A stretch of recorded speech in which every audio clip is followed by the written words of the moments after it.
In the last video, I shared with you various tips and techniques about how you can prepare your next presentation.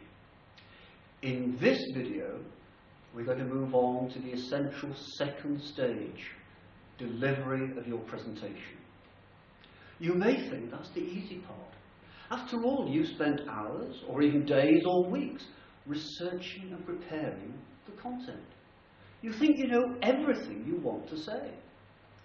So you say to yourself, all I have to do now is stand up and speak. Wrong.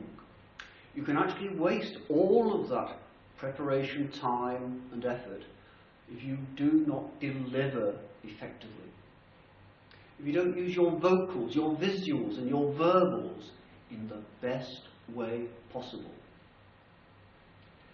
The 3 V's, as they're often known, have been researched endlessly by many, many people all around the world, but in particular by one Iranian-American professor at UCLA in California. He's called Albert Mehrabian. He spent no less than 10 years learning and testing the best balance between those vocals, visuals and verbals. Let me explain it this way. I'm going to present the opening to the same conference presentation using exactly the same words, but in 3 different ways. Let's see what happens. First, using reasonable body language, but no vocal variety. Good evening, ladies and gentlemen. I'm very pleased to be with you tonight because I want to share with you some very important information about a very important topic which I feel very passionate about. Didn't really work, did it? Not very effective. Let's try a second option, using no body language, but good vocal variety. Good evening, ladies and gentlemen. I'm very pleased to be with you today because I want to share with you some very important information about a very important topic that I feel very passionate about. Maybe slightly better, but still not really having any impact. So let's try a third option. This time I'm going to use good body language and good vocal variety. Good evening, ladies and gentlemen. I'm very pleased to be with you all today because I want to share with you some very important information about a very important topic which I feel very, very passionate about.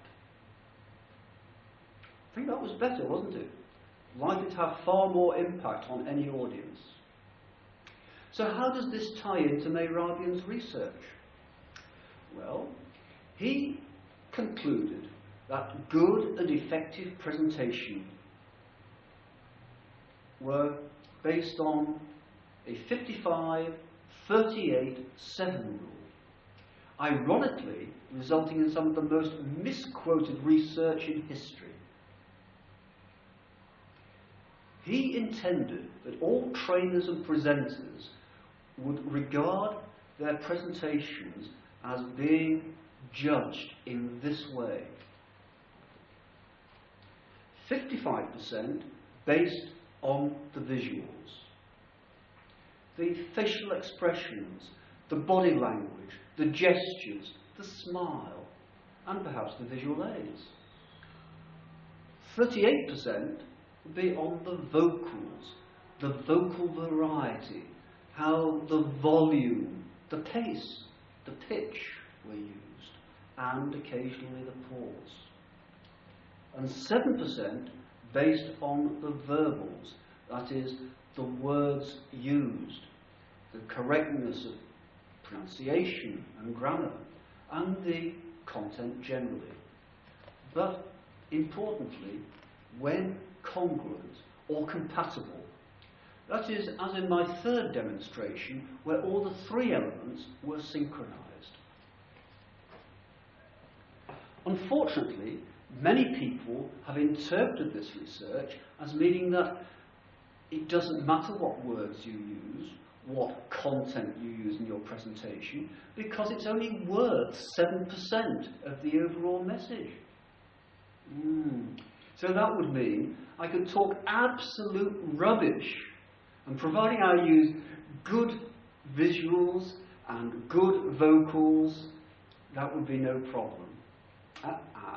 That would be a wrong interpretation of all that research Mehrabian undertook over 10 years.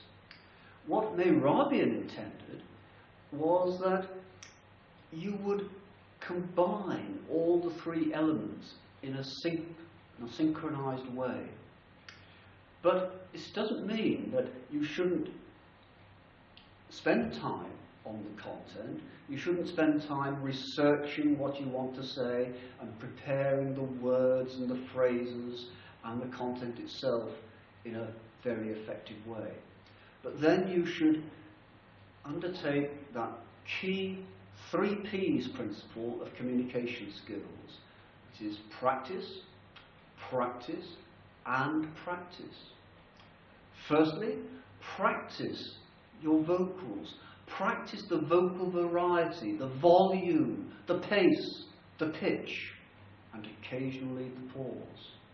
Practice the visuals, the body language, the gestures, the facial expressions, and the smile. And practice the use of visual aids so that they enhance your presentation and do not destroy it. Then you will be ready to deliver a presentation which is totally synchronized, totally compatible, and totally congruent. Good luck with your next presentation.